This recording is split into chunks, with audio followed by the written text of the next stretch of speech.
ఈ కరుణాకర్ రెడ్డి పెద్ద డకాయిట్, అవినీతికి రారాజు, అవినీతి అక్రమాలకు ప్రెసిడెంట్. ఆయన మాట్లాడతాడు అవినీతి గురించి.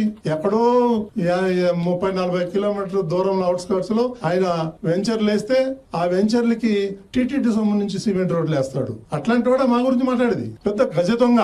వెళ్తాయి టీడీఆర్ బాండ్ లో, పోతారు లోపలికి జైల్లోకి వీళ్ళందరూ.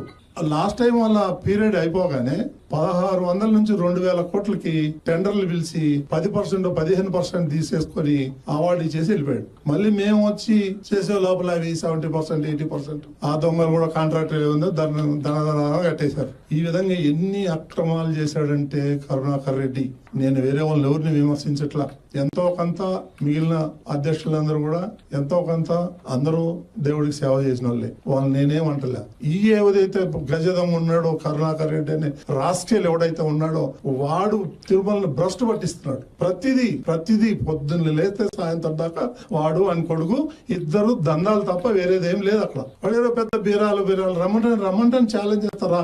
నీ ఆయంలో ఏమేమో అవినీతి జరిగిందని నేను ప్రూవ్ చేస్తా.